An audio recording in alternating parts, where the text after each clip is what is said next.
Teman pemilih, Komisi Pemilihan Umum Kota Padang Panjang menggelar rapat evaluasi tahapan pencalonan anggota DPRD Kota Padang Panjang pemilu tahun 2024. Selasa tanggal 19 Desember tahun 2023, bertempat di Hotel Pangeran Padang Panjang. Dihadiri oleh partai politik peserta pemilu, Polres Padang Panjang, Kejaksaan, Bawaslu, Kesbang Pol, Dinas Kominfo dan RSUD Padang Panjang.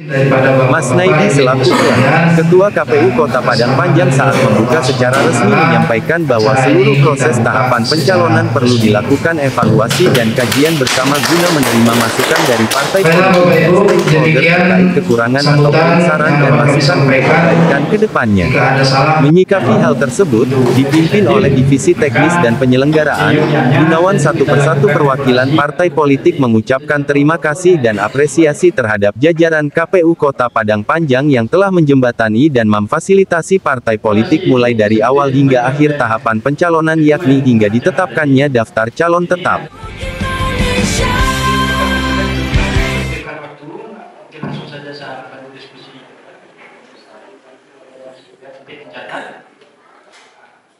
Kita mulai saja dari sini Pak, tidak rasakan mau partai. Baik, bismillahirrahmanirrahim. Assalamualaikum warahmatullahi wabarakatuh. Panjang kata keberituan. Sebelumnya saya terima kasih. Baik, saya utusan dari Partai Gerindra. Terima kasih Ketua. Saya tidak banyak bertanya, ya. Saya cuma mengucapkan terima kasih kepada KPU setelah jajarannya, di mana dari tahap bertahap telah mengiring kami untuk pencalonan sebesar ini, terkhususnya pada ini mungkin ala bosan, mungkin menggauh dari kami terus teman-teman dan puan. Terima kasih banyak. Hanya sekian Pak. Wabillahi taufiq hidayah. Assalamualaikum warahmatullahi wabarakatuh.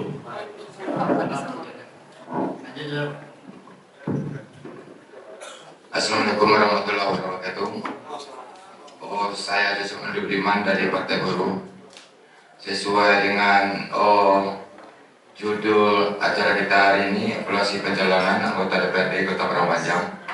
Memang selama tahapan mulai dari awal sampai akhir ini, kita dari Partai Buruh terbantu dengan adanya update data dari KPU, bantuan dari seluruh KPU, sehingga dalam hal pencalonan DJT kita tidak ada kendala. Dan tahapan-tahapan dan evaluasi selalu dilakukan dan dibimbing untuk kita semua partai ini. Mudah-mudahan untuk kelanjutan kita tetap dibantu oleh KPU. Terima kasih.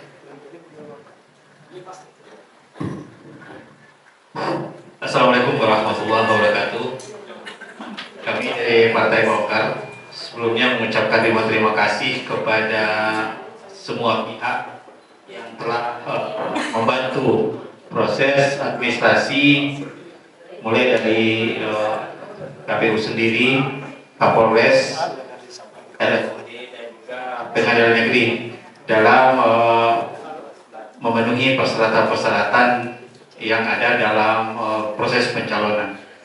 Dan juga dalam hal ini, kalau untuk pelaksanaan kegiatan proses pencalonan, alhamdulillah atas bantuan komunikasi yang bagus antara partai politik dengan KPU Kota Padang Panjang, alhamdulillah bisa berjalan dengan baik dan lancar. Terima kasih kepada KPU Kota Padang Panjang. Dan menjadi suatu kendala bagi kami dari partai politik di saat menunggu persetujuan dari DPP. Ini menjadi permasalahan juga bagi kami, karena kami di partai politik juga keterbatasan di saat administrasi ini, keterbatasan sangat banyak keterbatasan yang kami miliki. Pertama dari sistem kawan dari administrasi silon dan juga LO, itu dia punya aktivitas juga gitu. Sementara karena terpusat di satu DPP, tentu ini menjadi banyak kendala-kendala yang kami hadapi.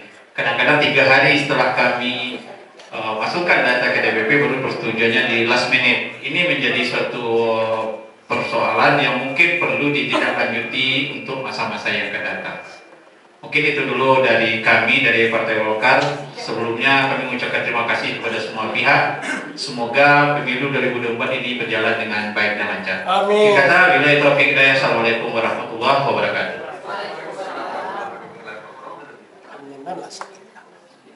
Assalamualaikum warahmatullahi wabarakatuh. Salam hormatan kami kembangkan kepada pembicara sebelumnya.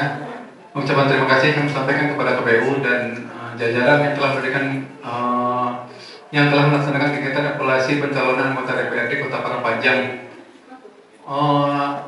Untuk tahapan-tahapan yang sudah kita lalui, kami ucapkan juga terima kasih sebagaimana yang tadi kawan-kawan sampaikan, karena dengan adanya komunikasi yang baik antara partai politik dan pihak KPU yang telah menjembatani, membantu memberikan arahan, sehingga kami dapat menyelesaikan tahapan awal hingga ditetapkannya DJT di Kota Padangpanjang. Berkenaan dengan Silon, mungkin sedikit Silon dan Sipol, sedikit informasi. Itu sistem aksesnya sekarang sudah pakai barcode. Mungkin itu ada perubahan sistem yang masuknya sekarang sudah pakai barcode. Yang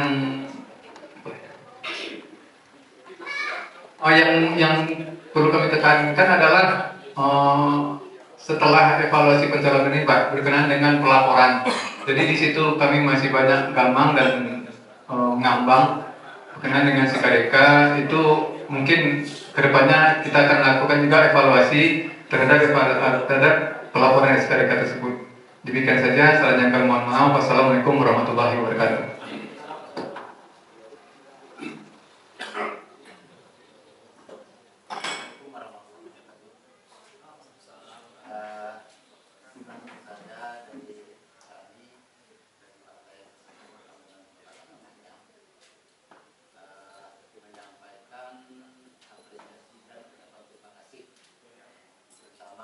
Pada jajaran KPU yang telah membimbing, membina serta mengarahkan kita. Ya, walaupun kita melalui tahapan-tahapan yang baru seperti Silon, KDK dan lain sebagainya, tapi dengan adanya pemanduan daripada pihak KPU itu dapat kita laksanakan. Jadi sekali lagi mengucapkan terima kasih kepada KPU. Begitu juga kepada bapak-bapak yang dari Pemda, ya, dari pemerintah daerah. Alhamdulillah dengan adanya kita bergabung di sini, kita cukup lebih kenal, lebih dekat. Difasilitasi oleh KPU, kita menjadi dekat darinya. Ya, dengan bapak-bapak kita di pemerintah daerah. Namun dalam hal itu Pak, mungkin boleh saya bertanya, karena ini pemahaman bagi kita. Ya. Bagi kita, salah satu persyaratan tadi, ini mohon dijawab dan ditanggapi, karena ini jadi bahan bagi kita di lapangan. Ya. Contoh, persyaratan tidak pernah dihukum. Ya. Kita kalau tidak pernah dihukum itu, hukuman itu seolah-olah memang kita berada di dalam penjara, berada dalam kalapas. Tetapi pemahaman secara undang-undang itu adalah yang dikatakan dituntut dituntut pidana, ya. Dan itu sepemahaman kami disampaikan oleh pihak kepolisian, seperti yang di TV itu ada pembunuhan itu dikenai dituntut 15 tahun, ya kan? Nah, ini kan beda ya. Dituntut 15 tahun, dilaksanakan dihukum hanya 8 tahun. Ini kan dapat pemahaman kita. Kadang-kadang kita di tengah-tengah masyarakat, kok nyala lewat saja, kok bisa jadi macam-macam, ya kan? Nah, ini bedanya antara tuntutan pidana, tuntutan yang disampaikan oleh kepolisian dan dengan putusan. Jadi ini mana yang harus kita pegang? Karena ini banyak pertanyaan. Jadi ini mohon pemahaman bagi kita, ya. Mudah-mudahan ini dapat kita sampaikan di tengah masyarakat. Karena ini kita kan berdebat dengan seperti yang Bapak sampaikan tadi. Ada salah seorang yang terpilih, ya kan?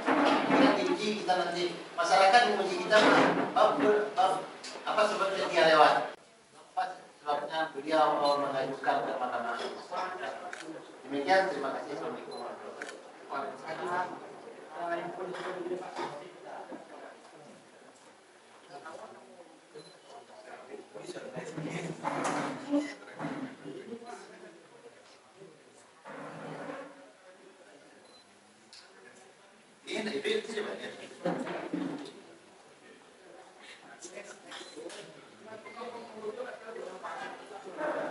Nak capek jadi apa lama.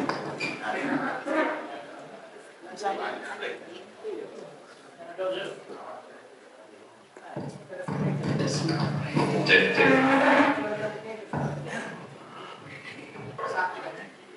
Assalamualaikum warahmatullahi wabarakatuh. Perkenalkan, nama saya Rosemary AR, Sekretaris Partai Demokrat Kota Padang Panjang.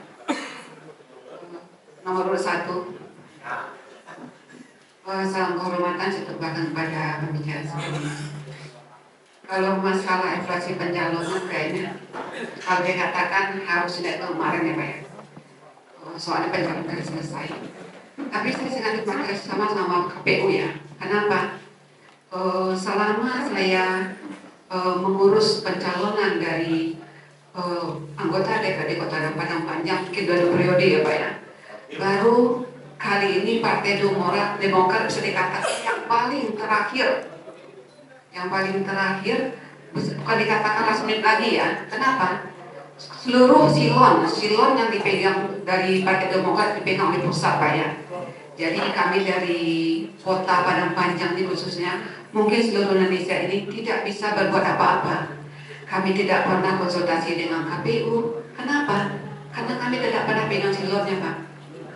Jadi seluruhnya kami kadang-kadang sudah ready Pak, dibilang dari pusat standby ibu bapak yang mau mendaftar ke KPU. Kami sudah standby jam 3 sore Pak. Dapat itunya perintah di jam 3 pagi. Setelah jam 3 pagi kata sudah bisa mendaftar, tapi belum juga bisa Pak. Jadi kalau seandainya memang KPU, saya mengucapkan terima kasih banyak sekali karena kami pernah ditunggu sampai jam 12.30. Harusnya untuk pendaftaran batasnya cuma katanya jam 13.55.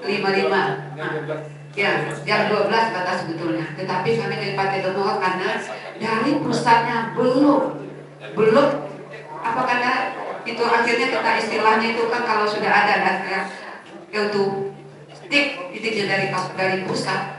Kami jam 12 belum dapat dari Partai Demokrat. Sampai saya bilang kebetulan saya sekretaris, saya mengurus sendiri bersama dengan RU, kata saya mungkin Partai Demokrat tidak lagi mencalonkan. Tapi di sini saya mengucapkan terima kasih apresiasi yang sebesar-besarnya kepada KPU, di mana seluruh dari anggota KPU ini dengan sabar sekali menunggu supaya dari pencalonan dari seluruh anggota DPRD Padang Panjang ini berjalan dengan lancar. Jadi saya bilang aja, di mana Partai Demokrat pas last minute-nya bukan last minute lagi 12.30 baru bisa untuk mendaftar. Jadi saya ucapkan sekali lagi terima kasih yang sebesar-besarnya kepada seluruh anggota KPU. Bisa dikatakan walaupun KPU bukan sekarang ya Pak ya, masih anggota KPU yang lama, tetapi saya ucapkan terima kasih juga tenaga evaluasinya. Mungkin saya ucapkan terima kasih paling banyak untuk Pak Dodi, Bu Ezi, atau Bapak dari anggota staf KPU yang lainnya. Itu aja dari saya. Assalamualaikum warahmatullahi wabarakatuh.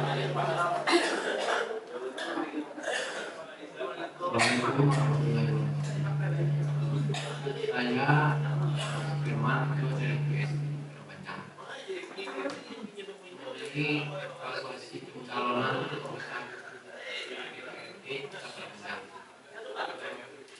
di sini merasa berterima kasih sekali kepada itu untuk melayani kami PSI untuk pendaftaran calon anggota DPRD di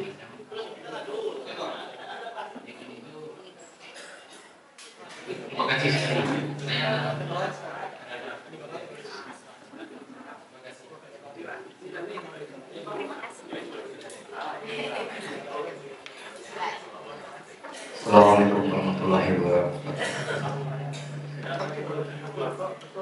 Saya bingung mau ngomong apa nih Pak, karena semua sudah terwakili oleh teman-teman kan.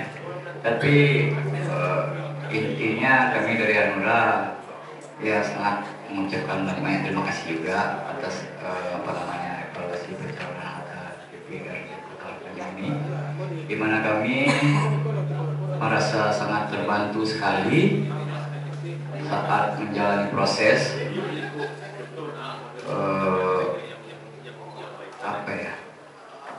sulit juga. Pokoknya ucapan terima kasih sebesar-besarnya kepada KPU Kota Padang Panjang kami ucapkan dari Hanura. Oke, Pak. Assalamualaikum warahmatullahi wabarakatuh. Bismillahirrahmanirrahim. Assalamualaikum warahmatullahi wabarakatuh. Ucapan terima kasih untuk KPU saya tumpahkan kepada rekan-rekan yang terdahulu. Karena judulnya ini evaluasi, ada dua yang akan saya tanyakan kepada Pak Komisioner. Yang pertama itu tahapan pencalonan, jadwal penggantian calon. Ini kan boleh saya sarankan hendaknya ketika di penggantian calon itu dikasih syarat lagi Pak Komisioner. Jangan hari H itu di partai A, 2 menit sudah pindah ke partai B. Kalau bisa ini kasih jangka waktu 2,5 tahun atau 3 tahun. Ini untuk penguatan partai ini. Nah, ini enak-enak aja candai ini Pak Komisioner. Detik ini tidak diterima di sini, detik ini pindah ke sini. Nah, ini saran tolong disampaikan ke Komisioner Pusat Pak Gunawan. Yang kedua nih, ada hal baru yang saya lihat di ruangan ini. Mungkin ini luput dari pemandangan teman-teman. Yang terpampang di spanduk KPU hari ini adalah tagar berakhlak. Mohon penjelasannya Pak Komisioner, ini inspirasinya dari mana dan asalnya dan apa tujuannya. Sekian saja. Assalamualaikum warahmatullahi wabarakatuh.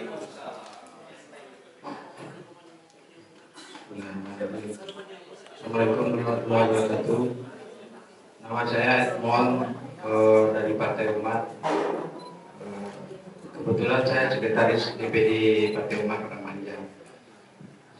Saya agak kesulitan menjawab pertanyaan dari kawan-kawan Pak. Saya sudah bikin RKDK, sudah dapat nomor. Lalu ada peraturan KPU dan sanksi-sanksinya. Di situ pertanyaannya setiap caleg harus membuat akun dan melaporkan dana kampanye masing-masing. Nah, saya bingung nih Pak. Karena apa saya harus buka rekening lagi? Apa karena setiap caleg itu harus melaporkan Pak kegiatan yang berhubungan dengan dana kampanye. Nah, apabila itu tidak dilaporkan, ketika dia sudah ditetapkan sebagai caleg terpilih, maka menurut pasal berapa Pak? Maka dia bisa dibatalkan.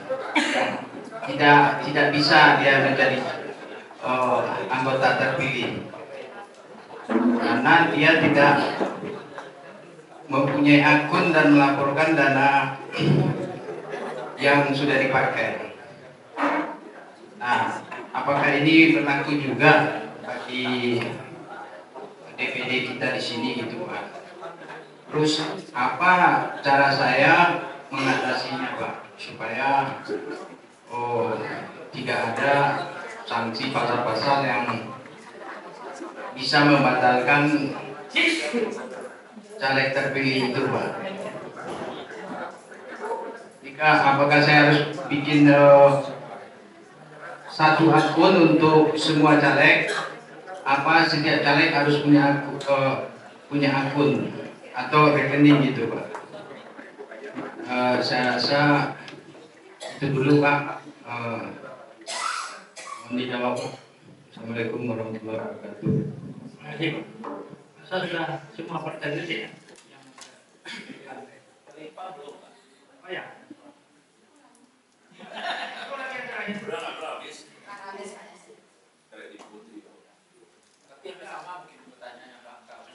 Dari Pak sama saya dengan ini, Pak.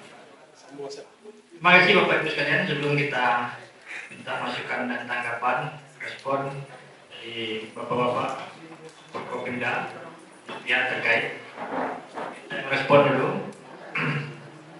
Pertama, kami juga mengucapkan apresiasi yang sebesar-besarnya dan terima kasih kepada Bapak Ibu pimpinan partai politik dan secara umum kepada partai politik yang ada di Kota Padang Panjang, karena kita telah membuktikan mampu bekerjasama yang baik dalam menyelenggarakan pemilu.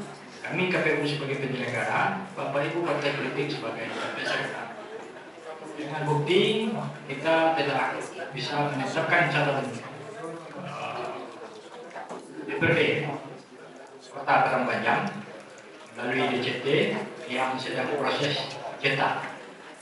Dan alhamdulillah dalam proses pencalonan ini itu tidak ada hal-hal kendala yang berarti, apalagi sampai kepada sengketa administrasi pencalonan. Tidak ada kan?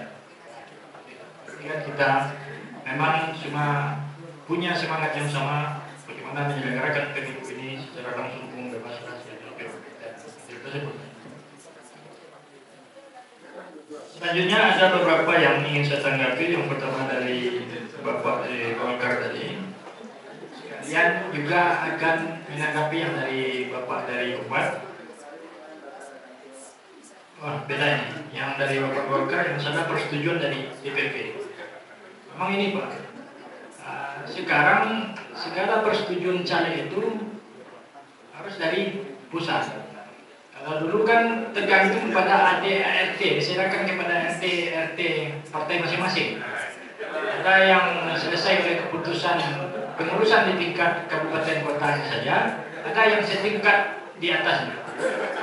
Sekarang kan memang diseragamkan dari pusat melalui aplikasi Silon ini. Di satu sisi tentunya memudahkan, mempraktiskan dalam pencalonan. Yang kedua, agak meminimalisir sengketa, karena semua sudah di pusat semua. Kalau yang di tingkat kabupaten kota bisa saja sengketa antara peserta dengan partai politik, dengan penyelenggara KPU, bisa saja sengketa internal, masalah nomor urut lah, masalah tidak bisa mencaleknya lah, maka dibukalah pengurus partai tingkat kabupaten kota. Jadi di situ nilai lebihnya saya nilai melalui pusat ini. Tetapi nilai kurangnya memang ini. Jadi mohon maaf saja Bapak Ibu sekalian, mungkin di tingkat partainya memang ini hampir seluruh partai juga saya lihat. Mulai dari pendaftaran dan verifikasi partai politik untuk peserta pemilu kan juga begitu. Kan dulu ada akun sipol. Ya. Akun sipol itu mestinya bisa masing-masing partai tingkat kabupaten kota itu punya akun, sehingga dia mudah menginput, mudah memperbaiki. Tetapi kan akun dipegang oleh yang setingkat di atas, malah ada yang dari pusat langsung. Jadi partai politiknya di tingkat daerah juga agak kerepotan, KPU di tingkat daerahnya juga agak kerepotan, agak deg-deg juga kami KPU kan, karena pelaksanaannya berbatas waktu semua. Di hari terakhir bisa sampai jam 23.59 itu. Kalau tidak selesai sampai di situ, berarti kan tidak bisa dilanjutkan prosesnya. Apakah itu ya ini sekaitan dengan pencalonan tidak bisa diterima si calonnya. Kalau tidak diterima, larinya nanti akan sengketa administrasi. Bekerja lagi bapak-bapak dari Bawaslu jadi kan.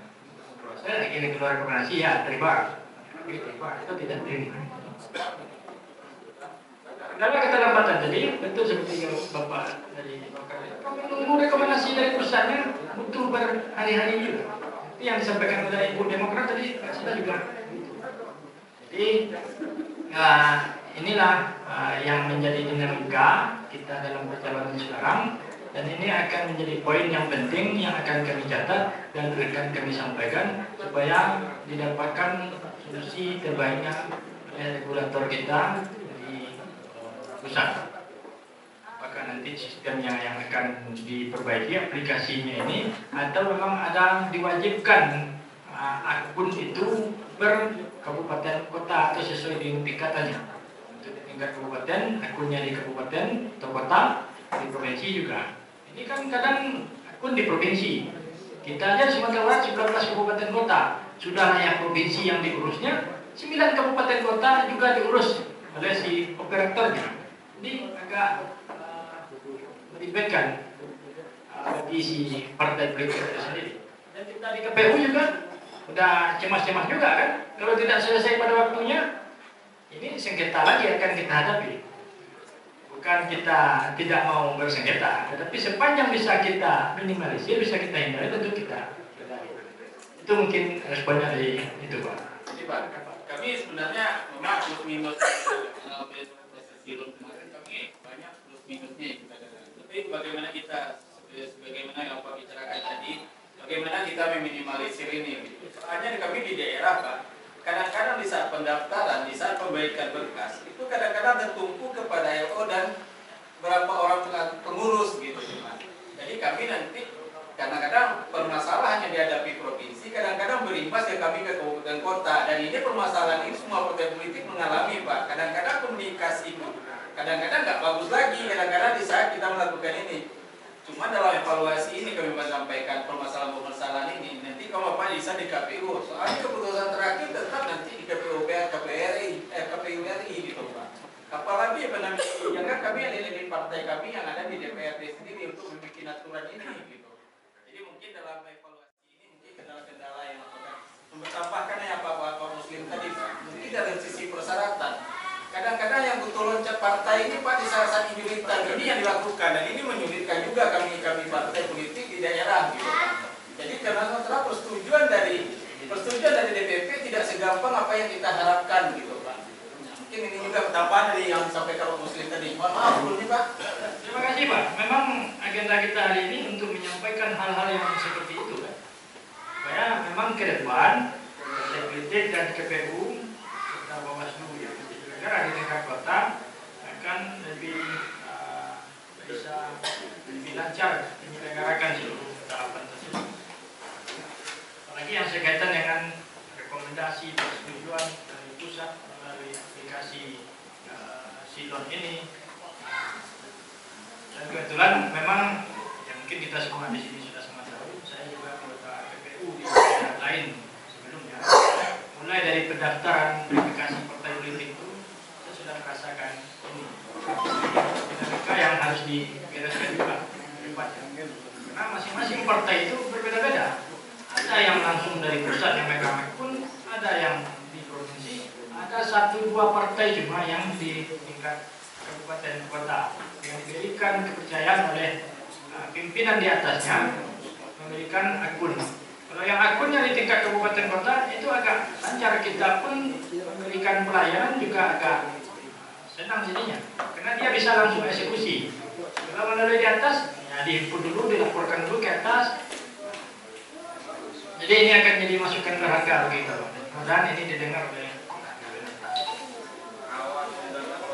Setelah itu yang dari Bapak pimpinan dari PKS, beberapa aplikasi dan juga sekaitan dengan SKDK, sama dengan yang Bapak dari Partai Umat. Pada momen ini saya mohon maaf belum akan merespon yang sekaitan SKDK, karena kalau kita respon tidak jadi acara kita besok pagi. Jadi kalau tidak jadi acara besok pagi, saya juga Pak Doni kan sudah mengagendakan acara, mungkin suratnya juga sudah sampai ke kita Bapak. Jadi besok sekaitan SKDK ini dan akumpannya ini kita kupas Pak, tapi jangan lama-lama juga. Ini banyak juga. Ya. Banyak masalahnya banyak. Ini pentingnya banyak masalahnya. Agak cepat saja kita mulai besok. Bisa jam 9 sudah bisa kita mulai besok. Lanjut dari Bapak yang pengurus P3 berkaitan dengan status hukum tadi ya Pak. Jadi sekarang status hukum pencalonan ini yang tidak dibenarkan mencalek itu adalah orang, secara ketentuannya itu kan orang yang pernah terpidana dengan ancaman 5 tahun. Jadi dia ada 3 hal, nanti mungkin bisa dibantu dijelaskan oleh Bapak tadi. Dia ada yang namanya ancaman, ada tuntutan, ada putusan. Kalau ini rujukan kita kepada ancaman. Ancaman itu berada pada pasal. Contoh, si Fulan disangkakan pasal dengan ancaman sekian tahun penjara. Nah itu saja. Kalau orang pernah terpidana dengan ancaman 5 tahun atau lebih, berarti dia tidak diperkenankan menjadi caleg. Tetapi bukan selama-lamanya juga. Dia bisa menjadi caleg. Orang yang pernah diancam dengan ancaman 5 tahun ini, apabila dia telah menyelesaikan penjara sesuai dengan tuntutannya, sesuai dengan putusannya. Benar kata Bapak tadi, bisa saja di pengadilan dia dituntut 6 tahun, tetapi diputus oleh hakim 3 tahun. Nah, itu kan punya kewenangan masing-masing.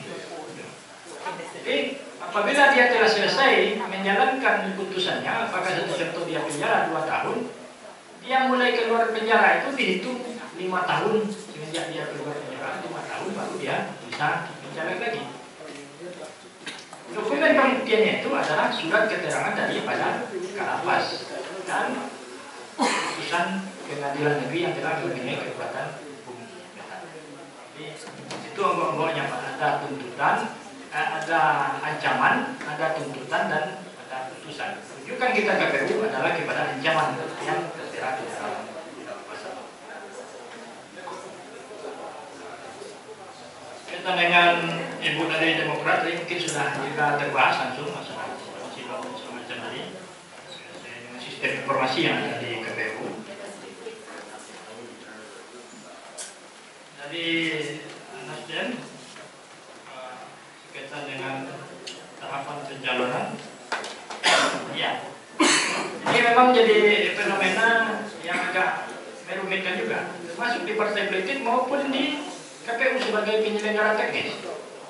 Ada orang yang hari ini dia masuk kepada calon bakal calon legislatif di partai A, tiba-tiba besok pagi muncul lagi namanya di sini. Jadi ini akan kita catat dan bisa evaluasi di tingkat atasnya nanti. Ini akan kita sampaikan supaya ini mudah-mudahan ada pengaturan lagi. Setidaknya satu contoh, dia berada di partai A, bisanya pindah ke partai B ini ada jeda waktu, kan itu yang Bapak yang mau tadi. Ini akan kita catat dan akan kita sampaikan. Seperti apa analisa hukumnya, apa filosofinya sampai ini dibuat, tidak diatur sedemikian rupa, ya tentu nanti kami akan sampaikan lagi kepada apa filosofinya ini. Kenapa orang bebas saja? Sekarang di partai A, besok di partai B. Saya di tempat saya menjadi anggota KPU sebelumnya itu, pernah itu di partai A ada namanya, di partai B ada pula namanya, di partai C ada pula KTP-nya, fotonya berbeda. Karena kan ada politikus daerah ini lebih politikus daripada tingkat pusat, sehingga di setiap partai dia menjadi anggota partai kan gitu. Jadi dalam seleksi administrasi juga akan membutuhkan proses yang panjang. Sebab kita akan minta klarifikasi kepada masing-masing partai dan juga kepada yang bersangkutan, sesungguhnya Bapak, Ibu atau saudara sesungguhnya partai yang mana. Setelah itu juga ada risiko kurang bagus di tingkat partai. Disampaikan oleh Muslim dari Nasdem tadi, dari Bapak dari Golkar, dan rata-rata dari semua partai juga menyuarakan yang seperti ini. Karena gini, sekarang sudah menjadi caleg kita kan. kita sudah merasa cukup calegnya sesuai dengan jumlah yang dibutuhkan. Atau besok lepas ada dia di partai sebelah.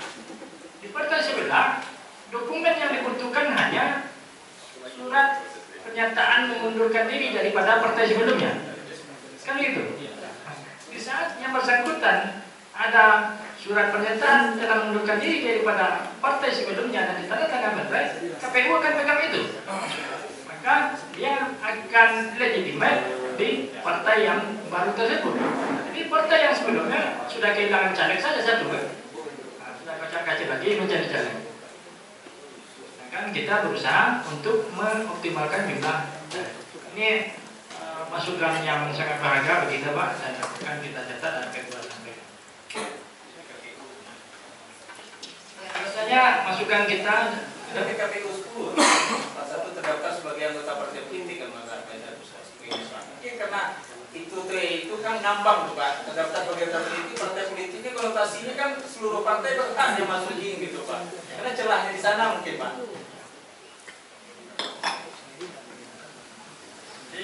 Ini memang mulai dari pendaftaran dan verifikasi partai politik itu kan ada persyaratannya kemarin, harus ada anggotanya.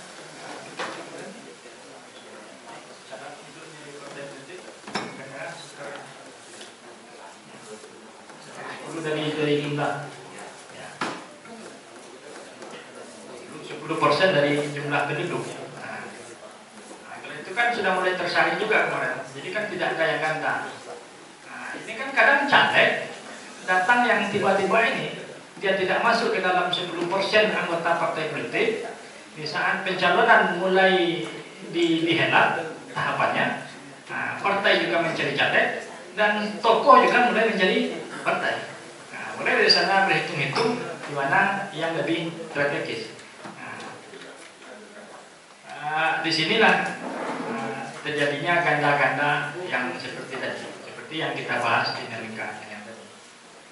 Dan ini kita minta usulkan nanti ke atas supaya ada pengaturan yang lebih rigid lagi ikatan ini, sehingga tidak mendatangkan polemik, dinamika dan kesulitan bagi Bapak Ibu partai politik dan juga bagi KPU. Mungkin itu sementara Pak. Satu belum terjawab. Inspirasi tagar akhlak. Bukan belum terjawab Pak, belum dijawab. Jadi sekaitan itu kita serahkan kepada Pak Dani yang menjawab karena beliau kemarin yang membuat. Terima kasih Pak Muslim. Bantu Pak Muslim nampak cegah berakhlak.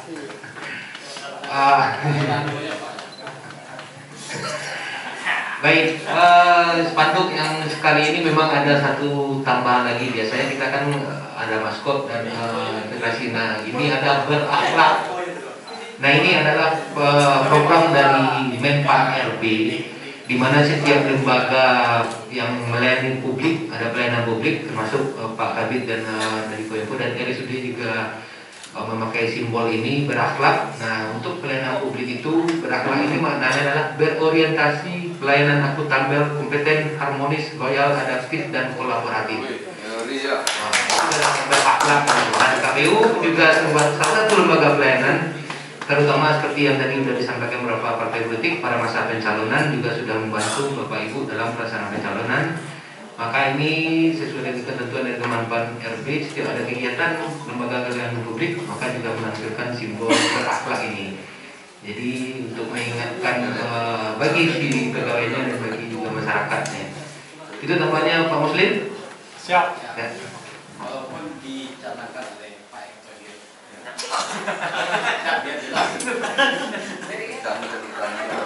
Terima kasih Pak, jadi itu penjelasan.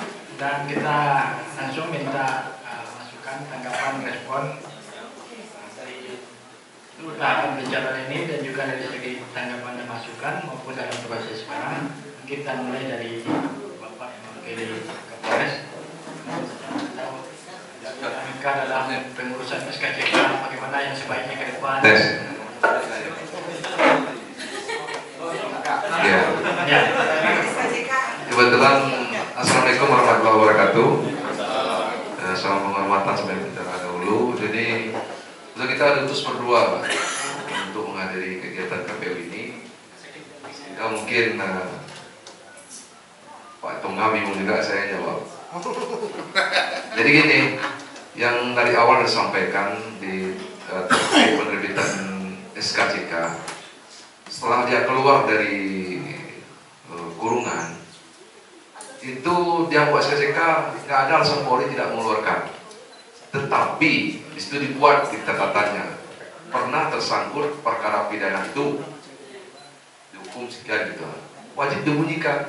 Nanti kita keluar SKCK, terserah si pengguna apakah mau terima atau tidak. Nah, jadi kemarin ada juga yang datang ya, nggak usah sebutkan isiannya. Saya bilang baru keluar, ternyata beliau cuma apa namanya, masa apa namanya belum habis betul kan. Nah, dia mau SKCK bisa, tapi kalau anda belum selesai hukuman, tidak apa, nggak bisa dibuat. Tapi udah selesai putusan pengadilan nanti, udah selesai perkara pidana 5 tahun katanya. Nanti diapakan? Dibuat di situ catatannya pernah tersangkut perkara pidana pencurian. Selama itu dihukum sekian tahun, dibunyikan di SKCK. Nanti terserah kepada si pengguna. Nah, dulu kan memang ada, dulu ada catatan, sekarang pakai itu Pak. Jadi SKCK kita keluarkan, tetapi ada catatannya. Nah, itu yang jadi masalahnya. Kita berharap jangan sampai ada catatan. Siapapun nanti yang mau kerja ada catatan pasti nggak mau terima kan. Nah, jadi ini SKCK sekarang kita keluarkan, tetapi ada catatan di bawahnya. Pernah tersangkut perkara pidana itu gitu. Jadi kita terbitkan SKCK-nya. Oke Pak ya, itu masalah SKCK. Kemudian saya mengimbau lagi kami di Polres terkait masalah tahapan kampanye, karena mulai ini 28 sampai 10 Pak ya, Februari. Nah, kami mengimbau mungkin kalau yang saat kampanye lah saat ini. Bersawat aja mandok aja deh. Proses DP tidak susah. Lengkap persyaratan pengajuan, kemudian kelengkapan administrasinya, contoh roda 4, roda 2, kemudian APK-nya, jurkamnya, silakan buat ke Polres, selesai setelah ini. Alhamdulillah untuk orang panjang sudah mulai dari Nasdem Pak ya, sudah mulai percalegnya, kita mengimbau pada caleg lain, jangan mandok-mandok juga, silakan berkampanye sampai tanggal 10 besok. Masalah STP jangan ragu, kita proses. Sejauh itu lengkap kita proses. Nah, jadi artinya mungkin Bapak Ibu sudah tahu semua. Prosesnya itu kan jelas tuh, soal permohonan. Kalau dia pakai tempat masyarakat, minta KTP masyarakat. Kita buatkan formnya bahwa kami selama ini mengizinkan Bapak Ibu ini untuk berkampanye di rumah kami. Ada tangan. Kemarin banyak datang tuh dengan kampanye rumah ini, rumah A, B, C, D. Ternyata satunya dibuat ada sudah bersedia dari punya rumah. Itu banyak kendala kemarin. Jadi kalau kita kampanye di rumah A, dibuat aja formnya. Nah, kami mengatakan bahwa ini nama ini bersedia si Anu caleg ini untuk buat kampanye di rumah ini. Tantangan beliau lampirkan KTP. Kita maaf banyak terjadi nanti kita antisipasi. Satu rumah itu kan banyak partai itu. Ya, partai A misalnya. Bapaknya di rumah datang anak mana mau bawa itu perlunya kita surat kenyataan, berarti tidak ada pernyataan bersedia untuk situ. Nanti satu rumah itu 3 partainya, masuk partai A, setuju TP, nah, jadi masalah itu STP. Jadi syaratnya tetap diberikan surat keterangan bersedia pada isi rumah. Kalau kantor jelas, di kantor, kalau rumah ada jelas. Itu yang bisa sampaikan. Alhamdulillah kita mau nanti kepada para LO sampaikan kepada para calegnya untuk terkait masalah kampanye, tolong diselesaikan lagi terkait masalah syaratnya kan sudah disampaikan oleh LO, semua ada tahu. Silakan nanti buat misalnya 1 minggu, saya Bu Mary seminggu ini jadwalnya, lampirkan berkas semua, kita proses. Ya baik Bu ya, terima kasih. Terlebih dahulu maaf. Assalamualaikum warahmatullahi wabarakatuh.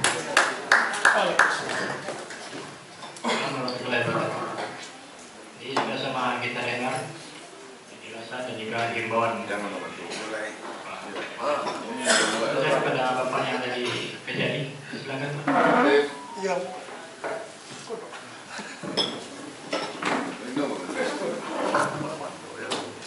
Bismillahirrahmanirrahim. Assalamualaikum warahmatullahi wabarakatuh. Yang saya hormati Ketua dengan KPU, rekan-rekan Forkopimda dan seluruh unsur partai politik yang hadir di acara ini. Terkait dengan apa yang disampaikan oleh Bapak Ketua tadi, dan ada beberapa pertanyaan dari para partai politik, ada beberapa hal yang ingin kami luruskan di sini atau kami klarifikasi terkait dengan yang pertama tadi terkait dengan hukuman, ancaman hukuman dan sebagainya. Nah, di sini yang perlu kita ketahui bahwa dalam sistem hukum di Indonesia ini ada yang disebut dengan kurungan, ada yang disebut dengan penjara. Jadi kalau hukuman itu adalah yang maksimal 1 tahun dan yang penjara itu adalah yang lebih daripada itu. Dan terkait dengan yang ancamannya tadi itu, di sini kan ada tiga tingkatan di sini. Dalam hukum ada yang disebut dengan ancaman maksimal. Kemudian dalam nomenklatur hukum tertentu lainnya ada yang disebut maksimal dan ada yang minimal. Nah, di sini kan harus kita bedakan. Misalnya seperti pencurian dan pemberatan, misalnya maksimalnya 9 tahun, tapi dia tidak disebutkan minimal. Dalam undang-undang narkoba misalnya minimal maksimal 20 tahun, minimalnya 5 tahun atau 4 tahun dan seterusnya. Seperti itulah kira-kira. Nah, yang dimaksud rujukan seperti yang disampaikan oleh Pak Ketua tadi adalah ancamannya. Nah, di sini ancamannya misalnya ancamannya hukuman mati misalnya. Namun oleh pihak kejaksaan dituntut 10 tahun atau 20 tahun misalnya. Namun ada kalanya juga putusan pengadilan bisa di atas itu dan bisa juga di bawah itu. Bisa divonis misalnya 10 tahun, bisa divonis dituntut 20 tahun, malah hakimnya yang memutuskan itu hukuman mati dan seterusnya. Jadi kira-kira seperti itu. Nah, kemudian yang ketiga tadi terkait dengan surat yang diurus ke baik itu ke pengadilan ataupun yang kejaksaan sesuai dengan tupoksi dan kewenangannya tadi itu. Karena surat itu surat tidak tersangkut dengan tindak pidana lainnya atau sedang tidak menjalani tindak pidana atau tersangkut dengan pidana lainnya. Jadi seperti itu. Artinya begini, dalam hukuman pun nanti kita juga dari KPU juga harus melihat benar gitu kan. Karena dalam hukuman ini juga nanti harus kita bedakan lagi. Ada hukuman bersyarat, ada yang sedang bebas bersyarat, dan ada misalnya hukuman itu yang sedang mendapatkan cuti, remisi dan sebagainya. Nah, ini kadang-kadang ada sisa 2 tahun lagi nih. Tetapi dia karena berkelakuan baik dan seterusnya di RP itu, sehingga dia itu dilepaskan dengan ketentuan bebas bersyarat. Dan apabila mengulangi tindak pidana dan seterusnya, bisa dikembalikan lagi ke lapas yang bersangkutan. Nah, inilah fungsi lapas tadi itu sebagai pihak yang ketiga tadi. Ada kejaksaan di situ, ada pengadilan di situ, dan ada lapas di situ. Saya hanya meluruskan itu saja tadi terkait dengan itu, polemik tadi itu. Mudah-mudahan bermanfaat bagi kita semua. Demikian Bapak, lebih dan kurang saya mohon maaf. Assalamualaikum warahmatullahi wabarakatuh. Kalau mau menambahkan. Terima kasih Pak. Ada sia-sia juga acara kita. Di kampus mungkin 5 SKS. Bisa bertambahnya interaksi. Ada golongan, ada kejar. Kalau ini kan hanya jam dengan hukuman pidana 5 tahun penjara. Tahun bawah itu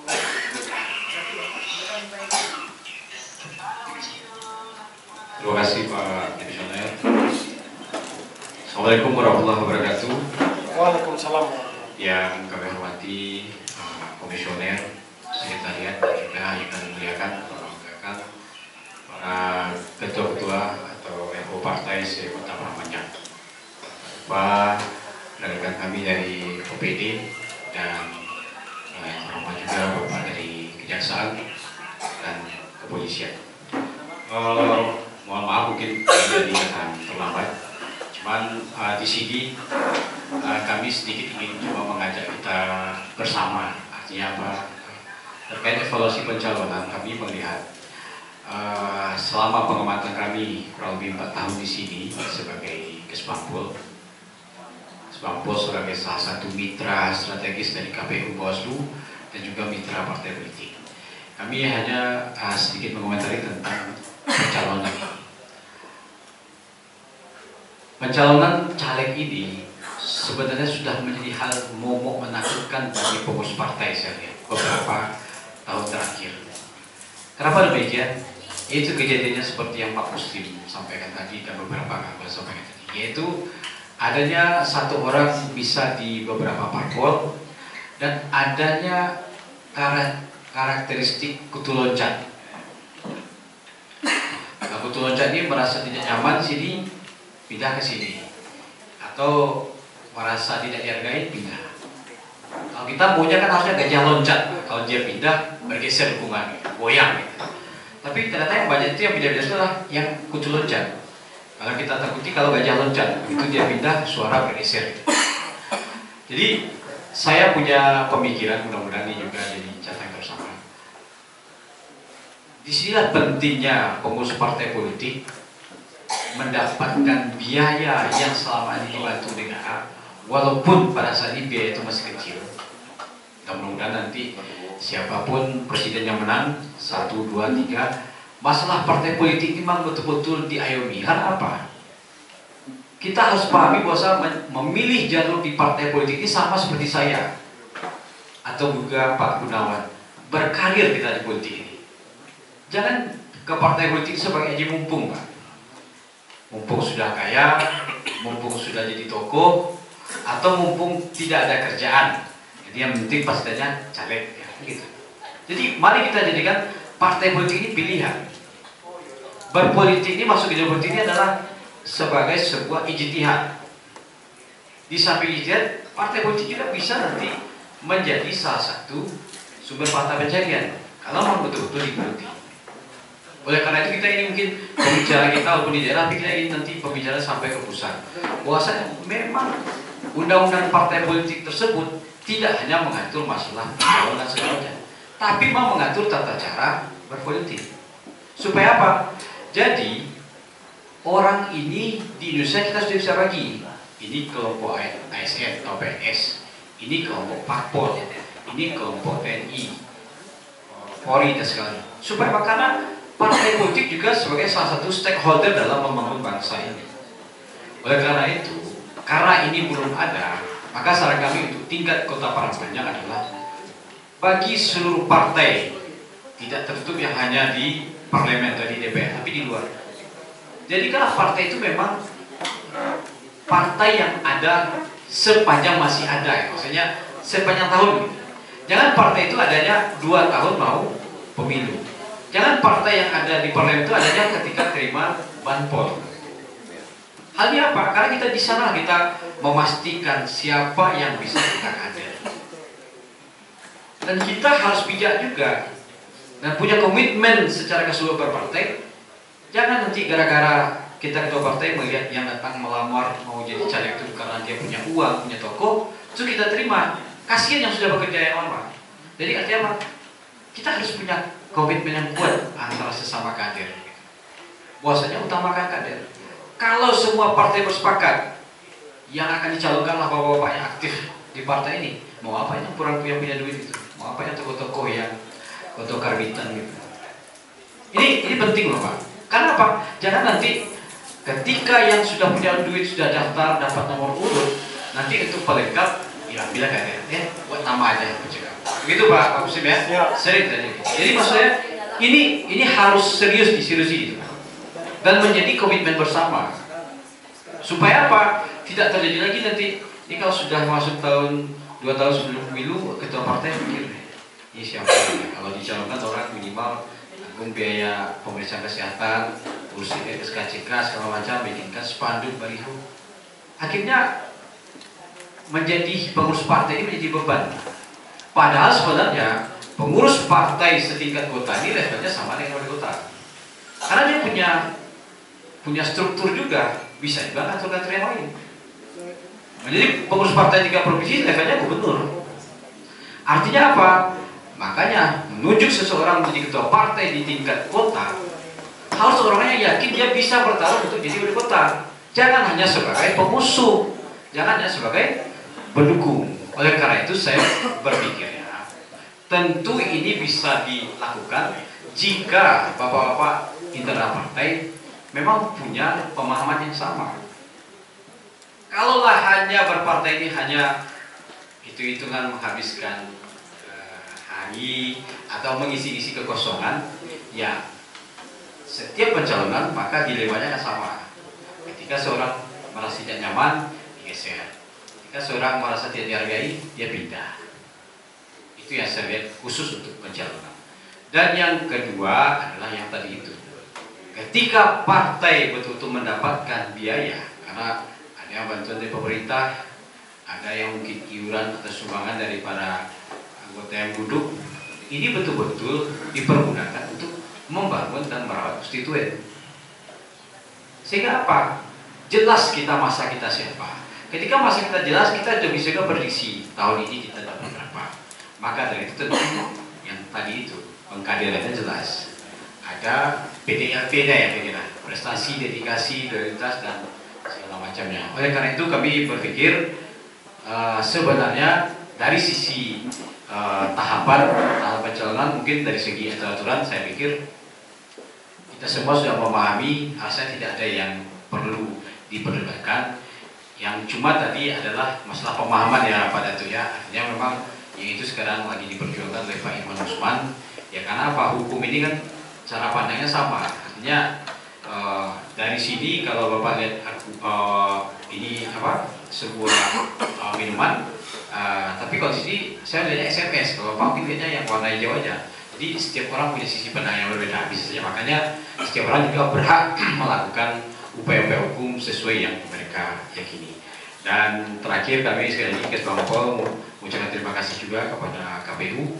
Alhamdulillah dari awal mulai dari verifikasi faktual partai yang peserta pemilu sampai dengan pencalonan, kami selalu berbagi sharing berita, sharing informasi, dan insya Allah komunikasi ini bisa kita teruskan dan kita tinggalkan sehingga pemilihan nanti 2024 ada dua, ada pemilu dan pilkada, bisa kita laksanakan dengan sebaik mungkin. Itu saja, terima kasih. Assalamualaikum warahmatullahi wabarakatuh. Terima kasih. Jadi sangat benar sekali penyampaian Bapak. Ini kalau saya merasakan bukan merasa tapi sudah penyampaian seorang kadis yang akademisi dan praktisi. Banyak di TV One nih.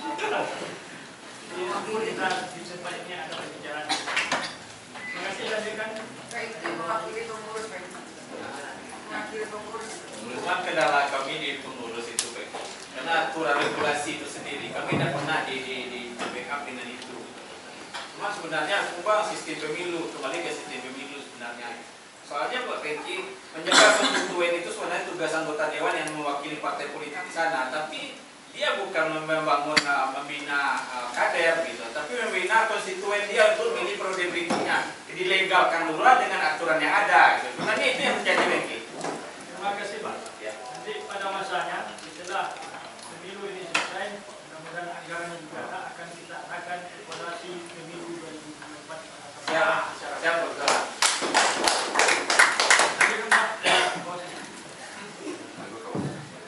Bismillahirrahmanirrahim. Assalamualaikum warahmatullahi wabarakatuh.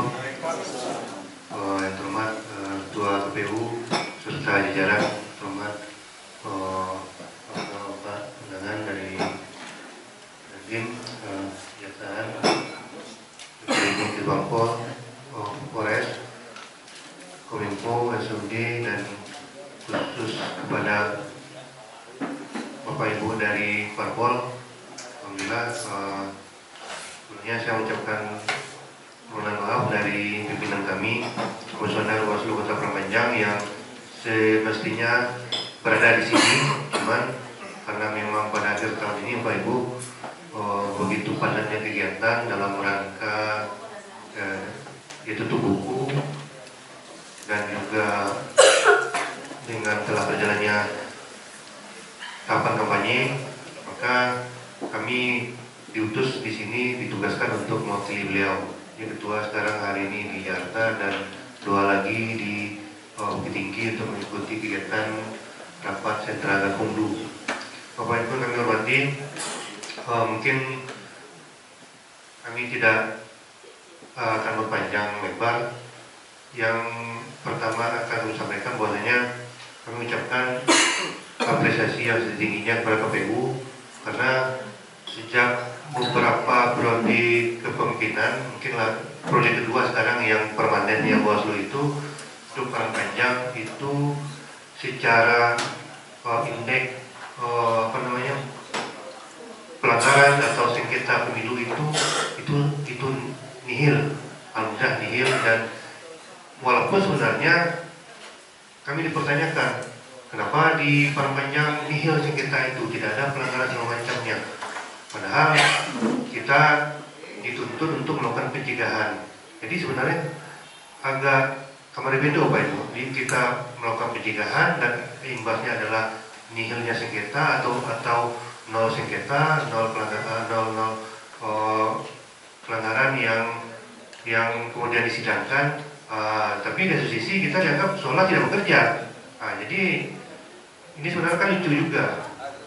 Cuman dengan adanya kondisi itu sebenarnya menguntungkan karena kita berusaha bagaimana supaya kegiatan pemiluan ini tidak terjadi hal-hal yang tidak kita inginkan. Semuanya berjalan damai, lancar, sesuai dengan tagline-nya itu pemilu bersama. Ini dalam hal ini kembali kepada yang kami sampaikan, apresiasi kepada KPU karena telah melaksanakan tugas dan fungsinya dengan sebaik-baiknya, menjembatani dan juga mengiring kepada parpol apabila ada permasalahan-permasalahan terkait dengan pencalonan kita yang semulanya bermasalah atau bisa menjawab dan sampai kita kepada tahapan pencalonan itu sudah berlangsung dengan sukses dan lancar. Jadi itu yang apresiasi kami kepada KPU. Dan salah satu indikatornya adalah sampai saat ini tidak adanya laporan atau laporan kepada Bawaslu terkait dengan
Salurkan hak pilih Anda di tempat pemungutan suara pada pemilu serentak tahun 2024, hari Rabu, tanggal 14 Februari 2024. Pemilu serentak tahun 2024, sarana integrasi bangsa.